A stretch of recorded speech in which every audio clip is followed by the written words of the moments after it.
সাতই আষাঢ় থেকে শুরু হবে অমাবাচী, কেউ বলে অমাবতী, কেউ বলে রজ্জশলা, অর্থাৎ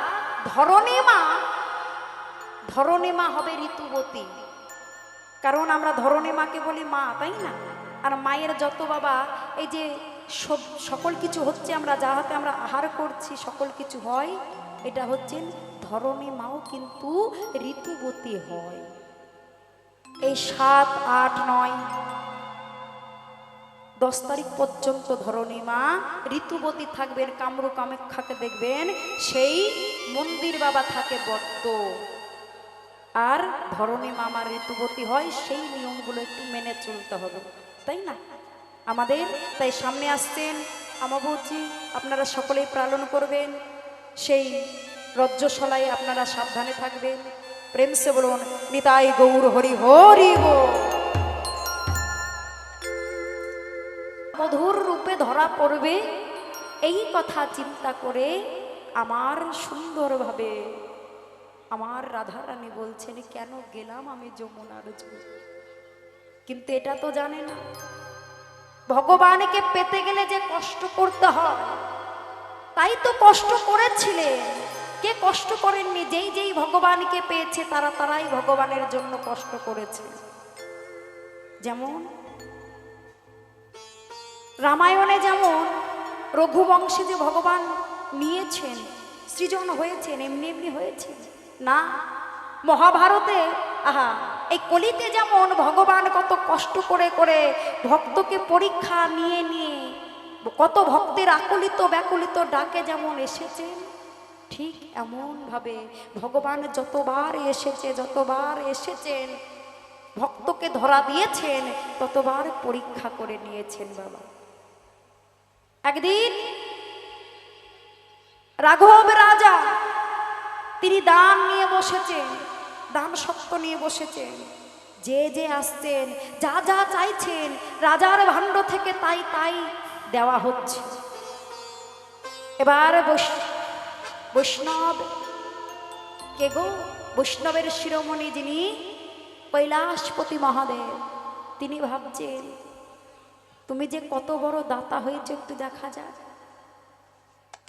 তুমি যে কত বড় দাতা হয়েছে একটু তোমায় দেখা যাক, পরীক্ষা করা যাক। এই কথা চিন্তা করে কি করলেন? এই কথা চিন্তা করে তিনি হলেন একখানি বাঘ। আর ভগবান বলছেন বৈষ্ণবের শিরোমণি তুমি যখন পরীক্ষা করছো, এবার আমিও একটু ভক্তের কাছে যাই, দেখি কেমন ভালোবাসে। যেই বৈষ্ণবের শিরোমণি হয়েছে একখানি বাঘ, আর সেই বৈকুণ্ঠের নারায়ণ হয়েছে একখানি ছোট্ট শিশু। এবার বনের মাঝে শিশু বাবা দৌড়ে যাচ্ছে, আর বাঘ যাচ্ছে শিশুটাকে আহার করবে বলে, দৌড়াচ্ছে, বাঁচাও বাঁচাও, কে আছো আমায় বাঁচাও। এবার বাঁচাও বাঁচাও বলে বলে কি হলো, ওই দান করছিলেন রাজা রাঘব, সঙ্গে সঙ্গে তার কোলে গিয়ে খপ করে বসে পড়লেন। আর যেই খপ করে বসে পড়লেন, এবার বাঘ চলে এসেছেন, তাকে নিক্ষেপ করতে করতে একদম চলে এসেছেন, তাকে দর্শন করতে করতে রাজসভায় ঢুকে পড়েছে। রাজাকে বলছেন, এই যে রাজা মহাশয়, রাজা মহাশয়, এই যে ওই শিশুটি হচ্ছেন আমার শিকার, আপনি তাকে ছেড়ে দিন। আপনি দান করছেন, দান করুন, কিন্তু আমার শিকার, তাকে আপনি ছেড়ে দিন। বলছেন তাকে ছেড়ে দেব? তাকে যদি আমি জোর করে আনতাম তাহলে আমি তাকে ছেড়ে দিতাম, কিন্তু আমি তো তাকে জোর করে আনিনি। সে আমার কাছে সে আশ্রয় নিয়েছে, আর যদি সে আশ্রয় নিয়েছে আমি যদি তাকে ফেলে দিই, আমার যে বড়ই অপরাধ হবে, আমার বড় অপরাধ হবে। তাই আমি তাকে তোমার হাতে দিতে পারবো না। বাঘ তখন বলছেন, ওগো রাজা মহাশয়, রাজা মহাশয়, তুমি যদি না দিতে পারো তবে আমার আহারের বস্তু তুমি নিয়েছো, এটাও তো তোমার অপরাধ হবে। তাই তুমি তো সেবা চাও, আচ্ছা বেশ, তাই যদি চাও, হ্যাঁ হ্যাঁ আমাকে দাও, আমি বড়ই, আমার জটরটা বড়ই জ্বলে যাচ্ছে, আমায় তুমি দাও। ওই রাঘব রাজা বৈষ্ণবকে স্মরণ করে, সাধুগুরু বৈষ্ণবকে স্মরণ করে ওই বৈকুণ্ঠের নারায়ণকে দুটি বাহু পরিশন করে ডেকে ডেকে নয়নে জলে বুকে ভাসাইয়ে কেঁদে কেঁদে বলছেন, আমায় অপরাধ দিও না প্রভু, দিও না প্রভু। শিশুটি যেই এক উড়োর উপরে বসেছিলেন, রাজা কত বড় দানি দেখুন, নিজের হস্ত থেকে মাংস কাটছে আর বাঘের মুখে দিচ্ছেন লেখা। নে নিজের হস্ত থেকে কাটছে মাংস আর বলছেন, নে বাঘ খা। শুধু তাই নয়, সর্ব অঙ্গতে যত যত মাংস আছে আস্তে আস্তে আস্তে রাজা তীব্র যন্ত্রণা সহ্য করে বাঘের বৈকুণ্ঠের নারায়ণকে অন্তরে যে ডেকে ডেকে তার যত মাংস পিণ্ড আছে খুলে খুলে দিচ্ছে, নে বাঘ খা, তোর ক্ষুধার্ত জ্বালা তুই মেটা। যতক্ষণে আমার দেহতে প্রাণ থাকবে আমি এই শিশুকে তোর মুখের সামনে দিতে পারবো না রে বাবা। এই কথা জানতে পারলেন মন্ত্রী। মন্ত্রী জানতে পেরে সঙ্গে সঙ্গে রানীকে ডাকতে গেলেন। যেই রানীকে ডাকতে গেলেন, রানী কি করলেন? অমনি চমকে উঠলেন। তাহলে কি রাজা পাগল হয়ে গেছে যে নিজের অঙ্গ থেকে মাংস ছিদ্র করে ওই বাঘের মুখে দিচ্ছে? ছুটতে ছুটতে ছুটতে ছুটতে গেলেন। ছুটতে ছুটতে যেই গেলেন, আজ সেই শিশুটি কি দর্শন করে রানী আমার মানা করা বাদ দিয়ে বলছেন, মহারাজ আপনি আরো দিন, মহারাজ আপনি আরো দিন, মহারাজ আপনি আরো দিন। কেন? কারণ রানীর নয়নে সেই সুন্দরের সেই ভগবানের মূর্তিটা দেখতে পেয়েছে, যে অন্য কেউ নয়, ভগবান এসে বসেছে। তাই তাকে মানা করা বাদ দিয়ে ওই রাজাকে বলছেন, রানী ওগো মহারাজ আপনি আরো দিন, আপনারা যত আছে এই দেহতে মাংস পিণ্ড আপনি সকলে কিছু ওই বাঘের মুখে দিন। ভগবান অন্তরে জানিয়ে বাঘের এমতো কথা বুঝতে পেরে দুটি নয়নে বাড়ি বলি স্মরণে করে কাঁদেছেন ভগবান ভক্তের লাগে। আরে যেই ভক্তের লাগে ভগবান কাঁদেছেন, বলছে, ওগো ভক্ত, তোমার হৃদয়ে এত ভক্তি যদি জানতাম আমি, তুমি সত্যি বড় দাতা। বলো, তোমার ভক্তিতে আমি প্রসন্ন হয়েছি, তুমি কি চাও বলো, বলো তুমি কি চাও? যে এই কথা বলেছে সঙ্গে সঙ্গে সঙ্গে সঙ্গে রানী বলছেন, ওগো শিশু, হরি বল হরি বল, যদি তোমায় কিছুই আমায় দিতে হয়, আমি যে আশা করে বসে আছি গো, তাই বলি শিশু গো, আমি আশায় বসে আছি, তবু তোমার দেখা পেলাম না।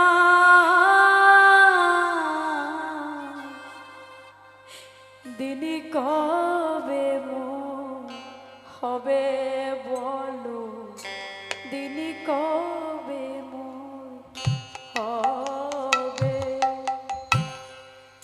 দিন কবে হবে, নিতাই গৌর হরি বল হরি বল, দিন কবে হবে, দিন কবে মোর হবে বলো, দিন কবে মোর হবে।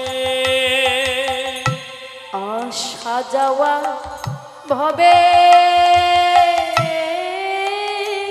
মাঝে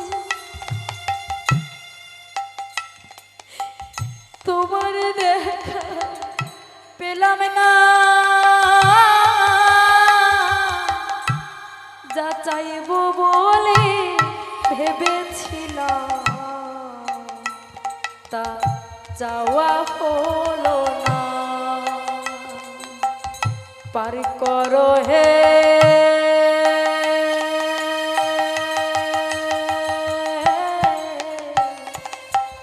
পারের দয়াল মোরে, পার করো হে নিতাই গৌর হরি হরি বল। আমায় পার করো গে পারের দয়া। যেই এমন ভাবে বললেন সঙ্গে সঙ্গে আর থাকতে পারলেন না, তাই তার স্বরূপটা দেখালেন, বললেন বলো তুমি কি চাও। যেই ভগবান স্বরূপটা দেখালেন বললেন শোনো ওগো প্রভু, তোমায় এই বংশে পেতে চাই, এই বংশে তোমায় পেতে চাই।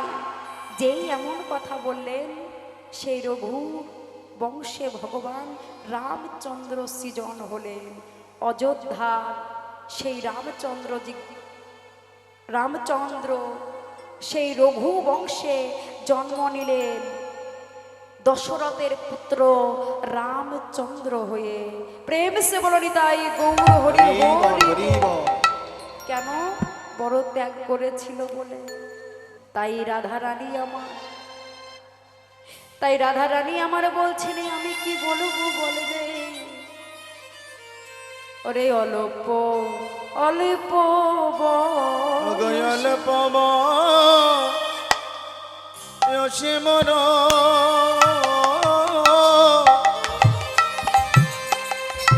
শ্যামরসে জর জর সখী অল্প সে মর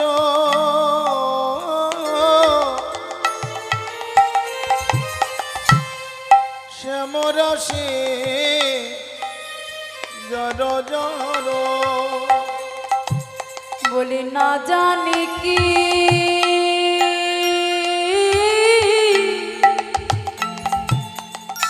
হবে পরি নামেরে,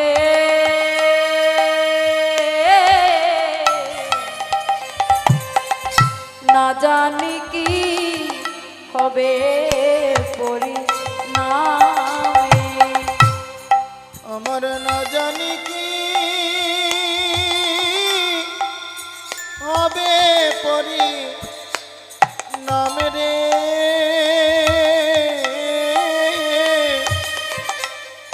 আমার না জানি কি হবে পরি নামে। আমার কি বা হবে রে, কি বা হবে রে, কি বা হবে রে। কি বা হবে রে। অল্প বয়সে এমন হলে কি বা হবে রে।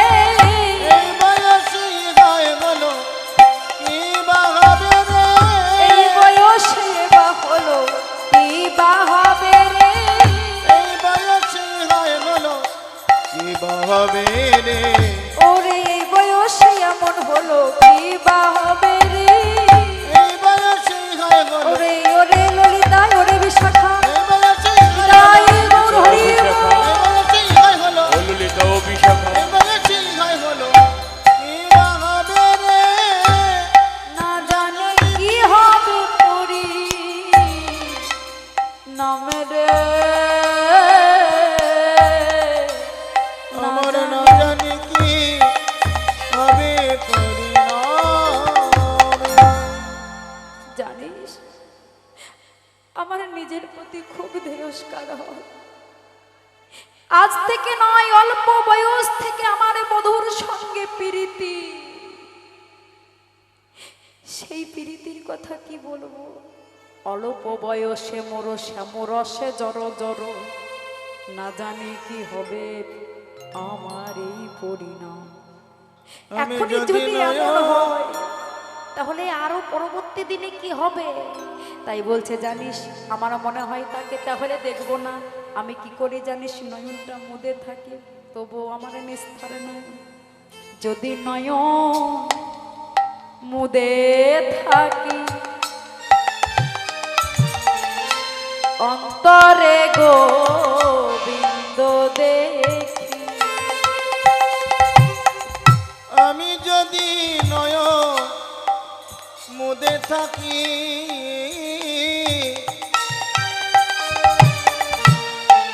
অন্তরে গোবিন্দ দেখি, নয়ন মুদলিয়া দেখি শ্যাম। আমি নয়ন লিয়া দেখি শ্যামরে,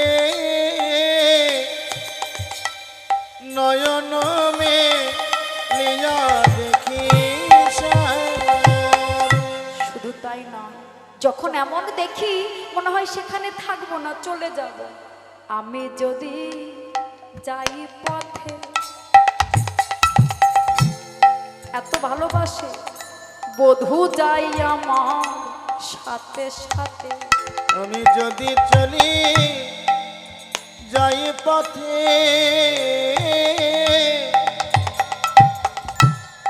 শ্যাম যাই মোর সাথে সাথে, ও গো চরণেতে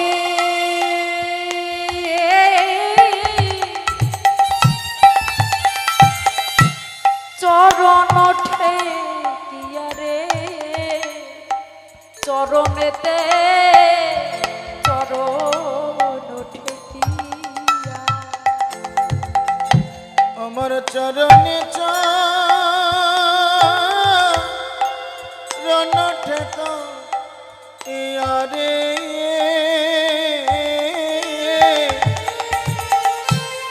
চরণে চরণ ঠেকাইয়া।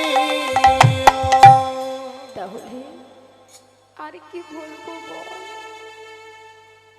এত অনুরাগ, এত প্রীতি, এত ভালোবাসা। জানিস আমি যদি একবারে ঘুমে ফিরি, মনে হচ্ছে কি আমার পেছনে আসছে। আমি একবার পেছনে ঘুমে ফিরি, দেখি আরে পেছনে কেহ নাই, খুব দুঃখ হয়। থাকবো না, না করবো বাদিনীর ঘর, না করবো কিছু।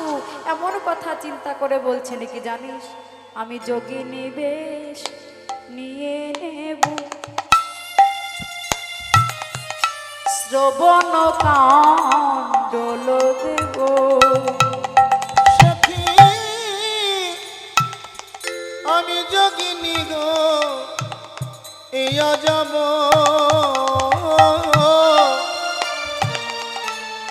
শ্রবণে কুণ্ডল দেব,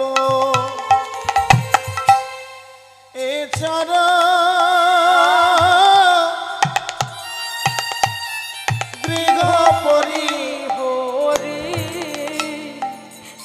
এছাড়া গৃহ করি হরি, আমি থাকিব না রে, থাকিব না রে, থাকিব না রে, থাকিব না রে, এই বাদিনীর গৃহ হইতে থাকিব না রে, বাদিনীর গৃহে আমি থাকিব না রে,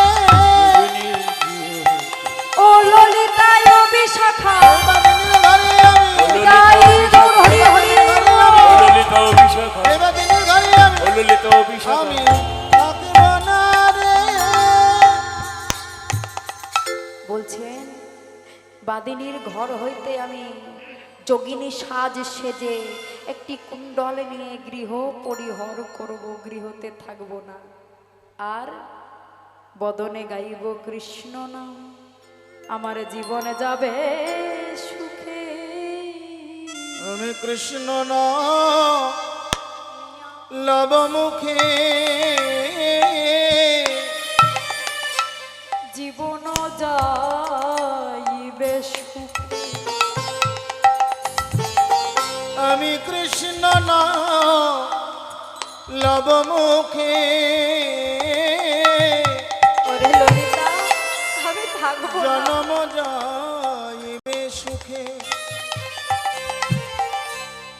যদু কাগে এই বাঞ্ছা করি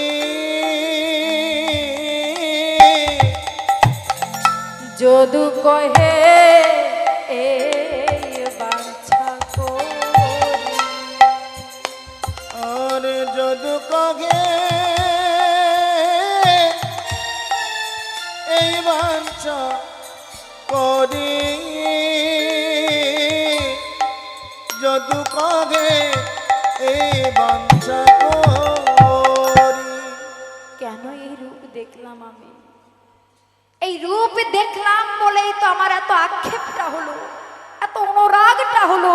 যদি আমি না দেখতাম তাহলে আমার এমনটা হতো না। এই কথা, রূপের কথা কইছিল কোথায়, কার শোনে? সুখীদের শোনে। তাই বলছেন কি, হেন কালে রূপের কথা রাধা রানী কইছে সখী শোনে, হেন কালে শ্যামের বাঁশি বেজে গেল বনে। সখী সনে রূপের কথা কইতেছিল বসি, হেন কালে বৃন্দাবনে বাজলো শ্যামের বাঁশি।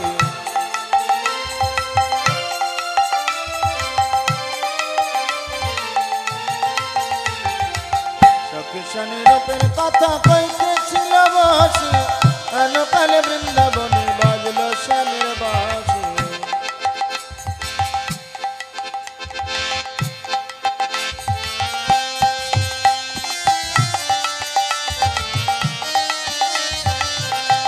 হরি হরি বল।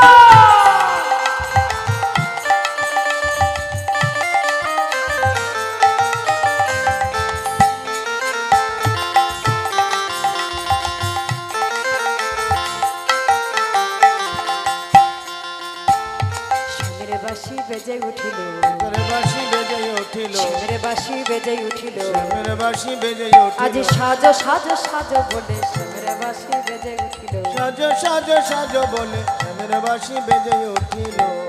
ভক্তিমতী মা এমন ভাবে রূপের কথা যেই কইছিল, আর রূপের কথা বলতে বলতে ওইদিকে বৃন্দাবনে শ্যামের বাঁশি বেজে গেছে।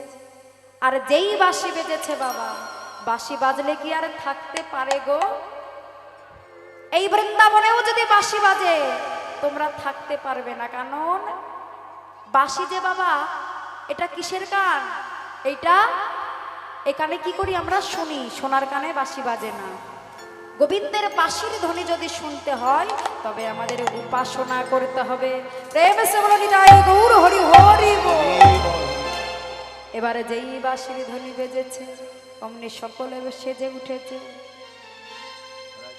ও গোরায়ে সাজে বাঁশি বাজে না পড়িল ইউলি রে, পুরো ধ্বনি করে।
সাজে বাঁশি বাজে না পড়িল হুল গো, না পড়িল হুল। রই সাজে বসি বাজে, রই সাজে বসি বাজে, না পড়িল উলো গো, না পড়িল উলো। আর কি পড়িতে কি বাপরে,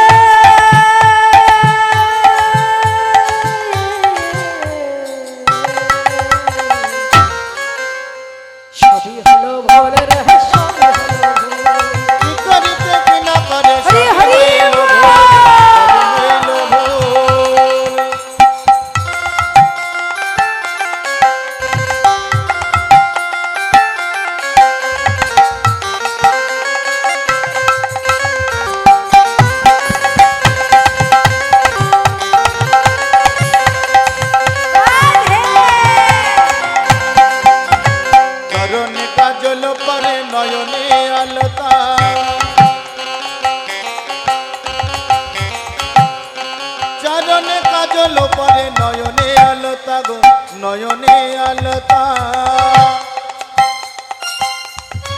হে আরমা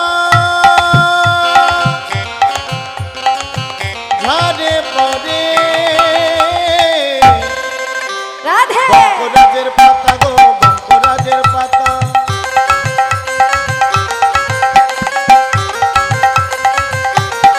ধনী মুকুরে আচরি রায় বাঁধে কে শোভা মুকুরে আচরি রায় বাঁধে কে শোভা গায়ে বাঁধে ফুলের মালা না করে বিচার গো, না করে বিচার গায়ে বাঁধে ফুলের মালা না করে বিচার গো, না করে বিচার গায়ে সাজে বাঁশি বাজে না পড়িল ভুল। এই করি রাধে। সবই হইল ভুল। করিতে কি না করে সবই হইল ভুল গো, সবই হইল ভুল, সবই হইল ভুল গো, সবই হইল ভুল। তাই গৌর হরি হরি বল। রাধে রাধে শ্যাম। তাই সুন্দরভাবে সাজছেন বলছেন দেখো ভালোভাবে কি হয়েছে বলছেন রাধাকে পায়ে ছমে ছমে বাজে ছমে ছমে বাজে পায়ের রাধা রানী নাচে সামনে সামনে ছেড়া তারানা রাধা কসম দিবানা সবাই একটু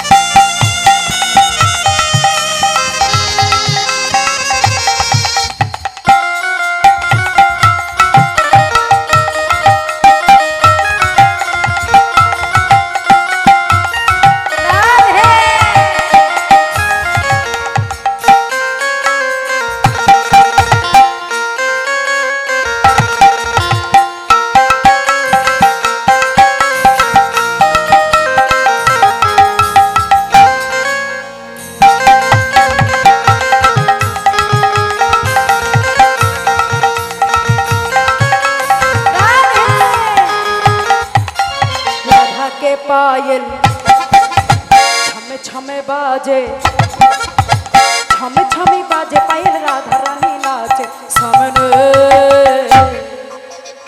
सामने छेरा तारा राधा को दीवाना